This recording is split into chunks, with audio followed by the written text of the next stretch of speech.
On today's Locked On Jayhawks, why past history tells us Kansas can make the Final Four this season, and do they actually have the easiest path? Do they have the softest bracket among the four different regions in the 2025 NCAA tournament?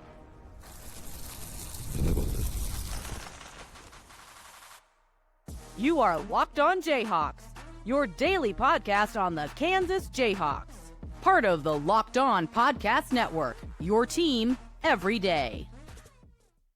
What's going on? Derek Johnson here. This is Locked On Jayhawks. Thanks for making it your first listen every day, wherever you get your podcast, including on our YouTube page. And thank you for listening, whether you are an everyday or a first-time listener.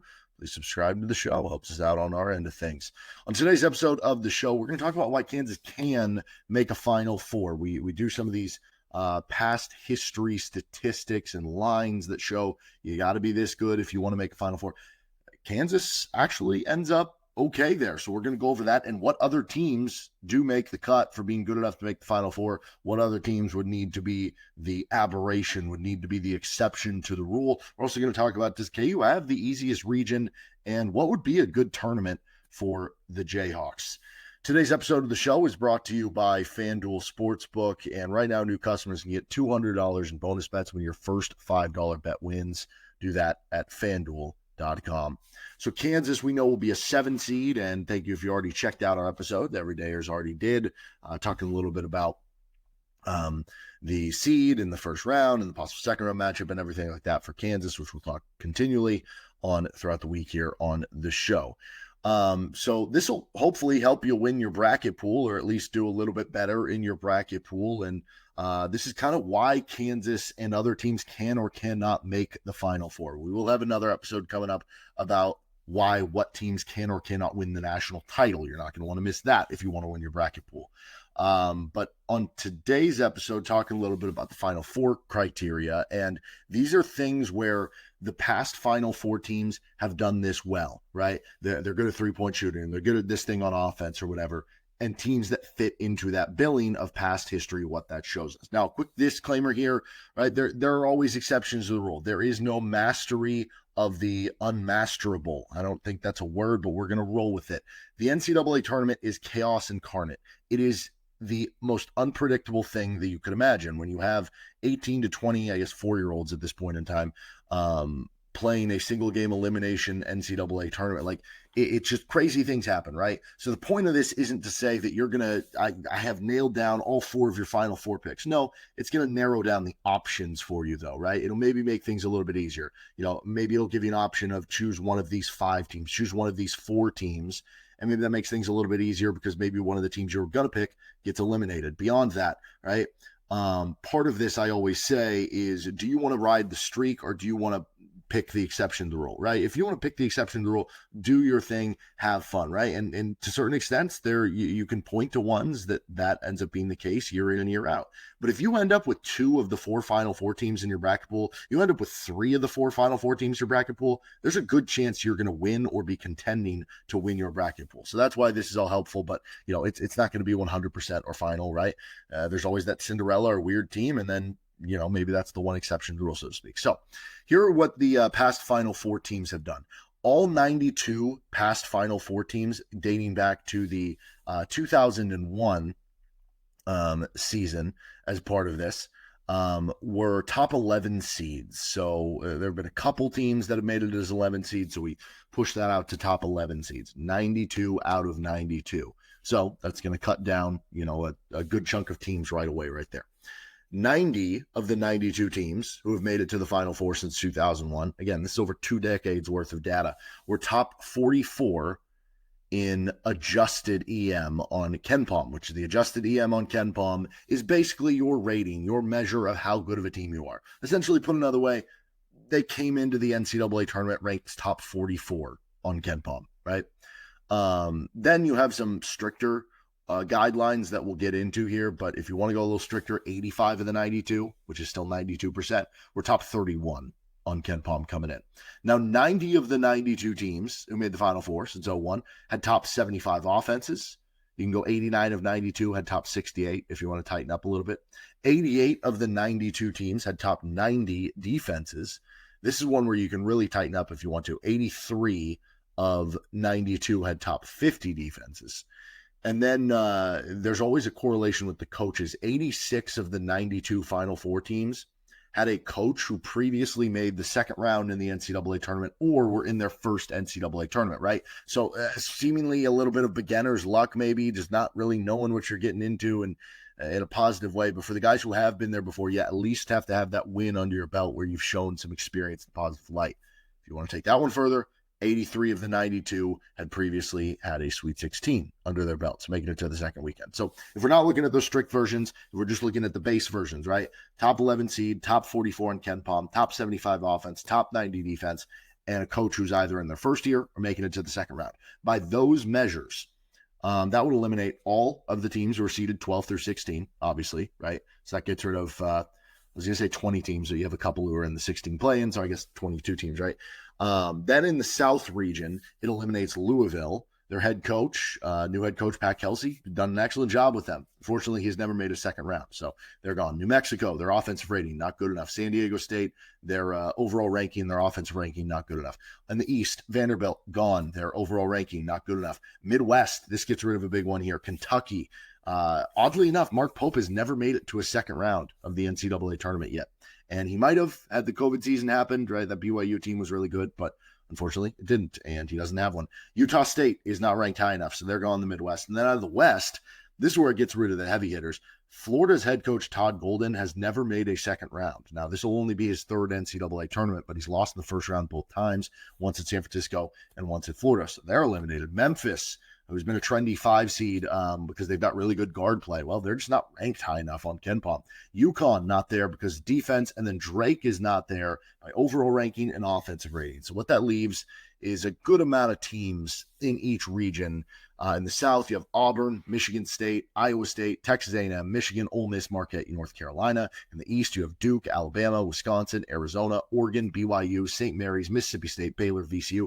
This is still a lot of teams left, right? In the Midwest, you have Houston, Tennessee, Clemson, Illinois, UCLA, Gonzaga, Georgia, Texas, Xavier. And in the West, where Kansas is, St. John's, Texas Tech, Maryland, Missouri, Kansas, Oklahoma, and Arkansas. So because there's still so many teams left, let's try to narrow that down a little bit more. Now, I will say, if you go by those stricter rules, remember how I said, if you wanted to, you could go by, hey, the high percentages of things still say 92% of the teams were top 31, right? It leaves a little bit more open for the exceptions to the rule, but it's still a majority of them are that way. And if you go by that, you'd have top 31 overall in KenPom coming in, top 11 seed, top 68 on offense, top 50 on defense, and making it to a Sweet 16 or better for the head coach previously, or being in their first tournament.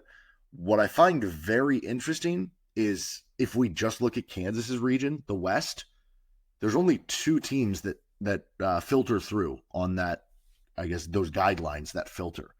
St. John's, Kansas. Not do anything for you.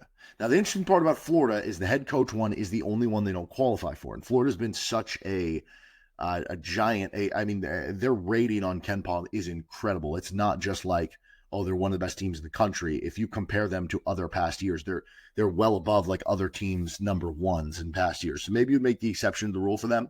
If you want to make the exception in one of these areas, sure, go for it. But that is interesting. The Kansas, one of the 2, that would certainly qualify there. So let's tighten this up a little bit more, and then we'll get into a little bit talk on the region Kansas is in, because that is interesting that those would be the only 2. This is Locked On Jayhawks. This episode of the show is brought to you by Factor. Eating healthy doesn't have to be complicated. With Factor, you get chef-made, dietitian-approved meals that are ready to heat and eat in just 2 minutes, so you can fuel your body without the hassle of cooking. Factor meals arrives fresh, never frozen, and with 40 options across 8 dietary preferences each week, you can customize your menu to fit your goals, whether that's Calorie Smart, Protein Plus, or Keto. Beyond just meals, Factor also offers smoothies, breakfasts, and snacks, so you always have something nutritious ready to go. Eat smart with Factor. Get started at factormeals.com. And use the factormeals.com/factorpodcast. And you can use code factorpodcast to get 50% off your first box plus free shipping. That's code factorpodcast at factormeals.com/factorpodcast to get 50% off plus free shipping on your first box. This episode is also brought to you by Supply House. Get the supplies you need from the site made for the skilled traders, Supply House. Whether you're in plumbing, HVAC, or electrical work, Supply House is the reliable way to order products online. Their easy-to-use website is packed with helpful resources and the latest product info to help you get the job done right. Plus, with a complete inventory of over 200,000 parts from 400-plus top brands, you'll find exactly what you need delivered fast from coast to coast. Need help with an order? Supply House offers expert support and industry-leading service, so you'll always talk to a real person. And for trade pros looking for an extra edge, their free Trade Master program offers exclusive perks like a dedicated phone line, free shipping, and discounts on every order. Thousands of skilled professionals are already taking advantage. Now it's your turn. Join the Trade Master program today at supplyhouse.com/TM and start ordering plumbing, HVAC, and electrical services with just a few clicks. Plus, use promo code S-H-5 for 5% off your first order. That's supplyhouse.com. All right, continuing on here with Locked On Jayhawks, and we're going to continue on narrowing things down. Who can make the Final Four? Because that still left a lot of teams. We had too many that I don't want to go over them and say them all once again here. But another way to look at this is you could take the teams that filtered through that initial test, right? Being top 44 on KenPom, being a top 11 seed, being X this and that for those other categories that we just talked about. And then we can apply some more specifics. Now, this next round of specifics I'm going to talk about is some individual stats that I've found that a majority of teams who have made the Final Four have. Unfortunately, these stats are post-NCAA tournament, so it's going to take into account the tournament bump, right? If you're going to the Final Four, you're winning 4 games, you're probably going to do some things better than you did in the regular season, or some things, maybe slightly better, something like maybe you were a bad 3-point shooting team and you got hot for 4 games, so you're good at everything else, right? And it's going to distort the numbers a little bit here because pre-tournament numbers, again, different than post-tournament numbers. That said, we can still use it to maybe give us a better guidance of who to go with. And so looking at that, the big factors that I've kind of found in past Final Four teams, for this one, I just go back to 2002 where I have the numbers. So 88 Final Four teams since 2002. All 88 of them were top 240 in the country in turnover percentage offense, right? Some of these numbers don't sound that great. It's not like they're elite at them. It's just it's more about you can't be like horrible at these things, if that makes sense, because it becomes an Achilles heel. 87 of the 88 were top 280 in offensive rebound rate. And every team since 2018 top 180 in 3-point percentage. Now that one more cut off to 2018 because it becomes more prevalent when you look at the evolution of basketball, the 3-point volume that has come, the lengthening of the 3-point line at the NCAA level. So that one's interesting there. Some factors that are interesting in terms of the defensive side, top 190 in effective field goal percentage, 86 of the 88 Final Four teams. And then 3-point defense, top 265 for 87 of the 88. The last one here is experience. All but 2 since 2016 have been top 180 in experience rating. The only 2 that didn't qualify for that metric were actually both in the same year, 2022, North Carolina and Duke. Now, the Duke one makes sense, littered with Paulo Banchero and other lottery picks, Mark Williams. I don't remember if he's a lottery pick or close, but whatever. The North Carolina one was just weird. That was a weird run by an 8 seed, right? Now, the other one here is height ranking. 87 of the 88 Final Four teams, top 245 in average height. So, it helps. Hey, who knew? Being tall in basketball is a good thing, right? So using all that stuff, it helps us filter down the teams that have already been filtered.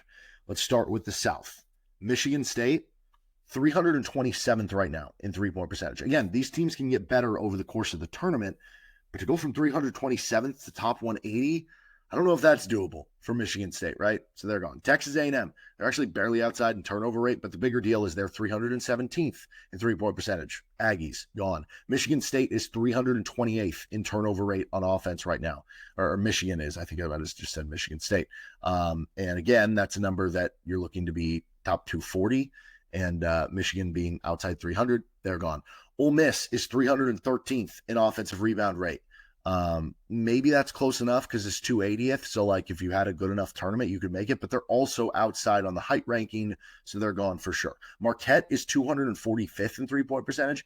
That might be close enough to 180 that if like they made a Final Four run, probably because they shot 40% from three over 4 games as a 7 seed. Maybe that would be enough to move them in, but I don't know. That's still a good enough distance away to get to 180. So Marquette gone.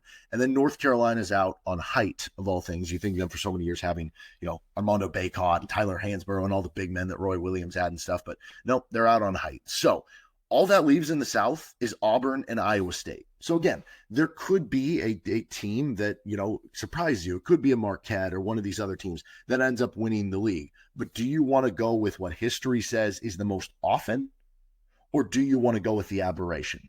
That is up to you, right? It's like during the Nick Saban era. You could have bet against them to miss, or I guess bet on them to miss the college football playoff every year. You would have been right a few times, right? But don't you think you would have ended up on top more often than you weren't if you would have bet on them to make the college football playoff, right? Bet with the streak, so to speak. At least that's my thinking of things. So that's all you're left with, Auburn and Iowa State. Then you look to the East, and Arizona is 247th in 3-point percentage right now. Again, kind of similar to Marquette, but I have a little less faith in them with the 3-point shooting. Like, at least Marquette has Cam Jones, but we eliminated them anyway, that they could get hot from 3. So Arizona gone. St. Mary's is 232nd in 3-point percentage. You would have thought that, like, St. Mary's is always shooting well from 3. I feel like that's the stereotype, but they're gone. They're also just outside in experience anyway. Mississippi State is 298th in 3-point percentage. See ya. And Baylor is barely missing right now on defense in both defensive categories, effective field goal percentage defense, 3-point defense. I could probably put them in because if they made that deep run, it would boost both of those. They're close enough in both, and they're both tied into one another. But I just don't really want to. I don't want to put Baylor in there. They're a 9 seed. They've lost 14 games. They've Duke as the 1 seed. Like, no, thank you. I'm just not going to put Baylor in there. So that leaves in the East still 6 teams. You have Duke, Alabama, Wisconsin, Oregon, BYU, and how about this one, VCU? So that is unfortunate that VCU is the VCU is the 11 seed, right? Or is VCU the 10? I might be misthinking this. Anyway, that is a possible sleeper pick, but so could be BYU or Oregon, who as a 5 seed gets to play in Seattle, even though they're not the 4 seed like Arizona. Then you move to the Midwest.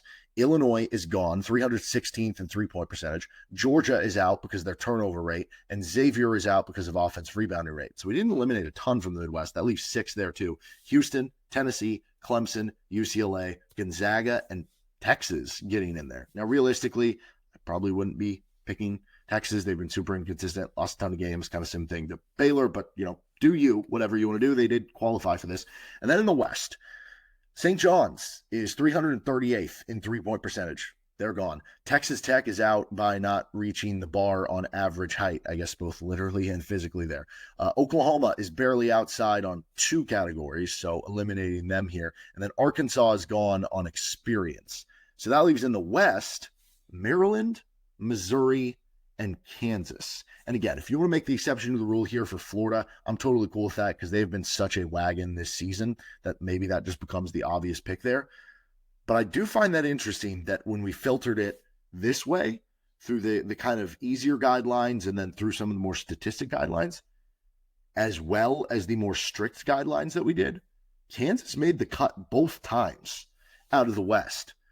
And they were the one common denominator because St. John's made it in one. They didn't make it in the other. I don't know, man. Who knows? Maybe Rylan Griffin just all of a sudden gets hot in the NCAA tournament and, you get one more of those AJ Store games you saw in the Big 12 tournament that, pulls you an upset or something like that. Who knows? Who knows what could happen in the NCAA tournament? This is really a new season for KU. All right, so let's talk about the region itself. Is this the easiest region? What do those numbers kind of show us? And what would be a good tournament run for KU?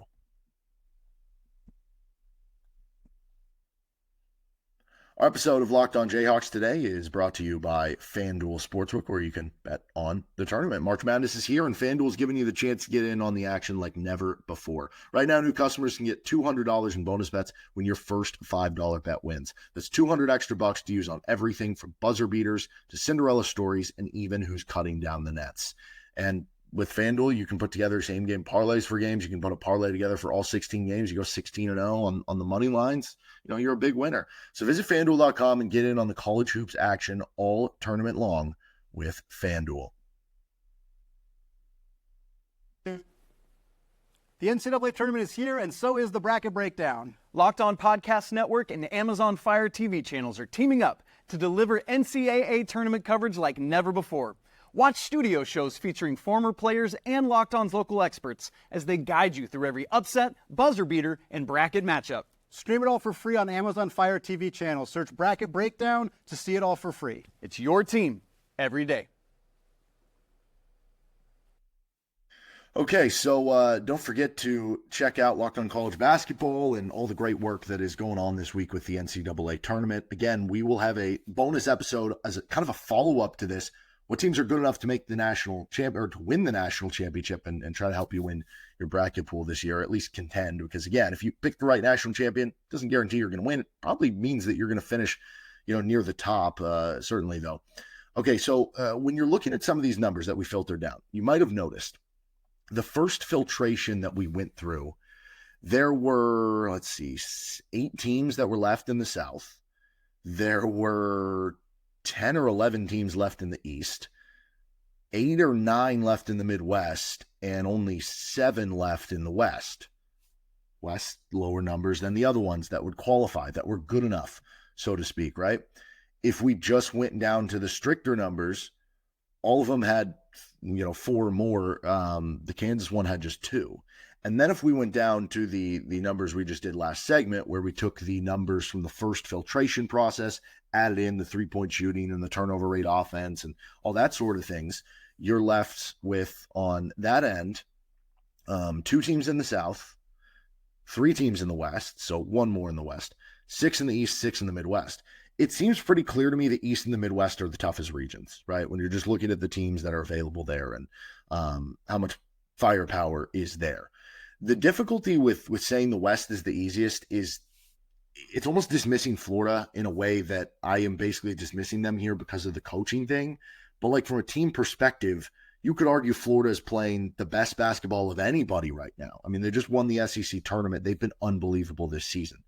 So I don't know if it truly is the easiest, but I think from top to bottom by depth, you could certainly say it is. And by some of these stats, what they would show, I think the path actually is okay for Kansas in a certain directive here. So I don't know that, I guess if you just cross compare, for instance, you go and look at what's in the Midwest. If we're just looking at KenPom, Houston is ranked 3rd. Tennessee is ranked 5th. Clemson is ranked 18th. Gonzaga is ranked 9th. So, you already have 3 of the top 9 or something like that, right? You look at the East, you have Duke, who's ranked 1st. You have Alabama, who's ranked 6th. You have Wisconsin, who's ranked 13th. BYU is ranked, and they're hot right now. Meanwhile, you look at KU's region, and it's okay, the 1 seed, again, Florida's been dominant. They're number 2 right now on KenPom. But then you go to the next best team. St. John's right now is 11th on KenPom, which is still a really good ranking, but that's a little lower than some of those other 2s. In fact, it is the lowest among the 2 seeds. You look at the 3 seed in the region is Texas Tech, and they're more like a 2 seed, getting 7th right now on KenPom. But you go further down the line and you end up with teams that have certain flaws that have been good this season or that don't kind of qualify for some of the filtration that we've done. And I do think it is an okay path for Kansas when there have been a lot of other years when it's felt like they've been kind of the bracket of death or the bracket of doom, so to speak. Now, the last question I have here, and it's something I teased on Sunday's episode, what would be a good tournament run for Kansas? I think if you're viewing this from the perspective of the preseason expectations, you were the number 1 team. So at that point, the only thing that is going to suffice is making a Final Four. Realistic, I guess you could say making an Elite 8, because typically making an Elite 8, those games kind of become crapshoots. They're such tough games to win. But realistically, KU, once conference championships, they want Final Fours, they want national championships. And so if you're viewing it from the perspective of the Kansas program standards, as well as where you were before the season started, it would be to make a run to a Final Four. If we're approaching this, though, from the perspective, which I think you almost kind of have to do, because preseason expectations are at the end of the day like kind of made up and things that we hope and wish for and think, but we don't actually know.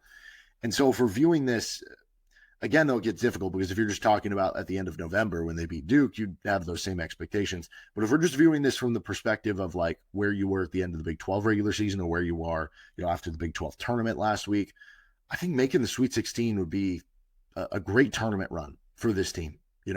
If you're to pull a first round win over John Calipari and then upset a 2 seed in St. John's, like that would be a really good tournament run for Kansas, to where I think in a year where you had the worst seed of the Bill Self era, for you, if you could still make it to a Sweet 16, especially because you haven't made a Sweet 16 outside of the national title year, which you do get bonus points for because you did win a title and that's pretty cool.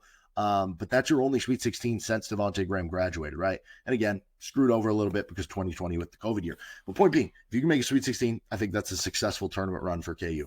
The question becomes, if Kansas wins their first round matchup and then loses, let's say, a close game to St. John's, we've seen a lot of these second round games for Kansas where they've gotten blown out. Would people be okay with that as a tournament run, right? Or are people down enough on this team that they would be accepting of that? Or would it just be more, chaos and upset with where things were? I don't know. That's a good question. But yeah, I think if you told me right now Kansas makes a Sweet 16, but no further, you taking it or leaving it, I think I might take it. All right, that'll do it for this episode of Locked On Jayhawks. You can find our show anywhere you get your podcast, including on our YouTube page. We'll see you on a bonus episode talking about who can win the national championship to help you out with your bracket pool. Plenty more KU basketball content coming at you throughout the rest of the week.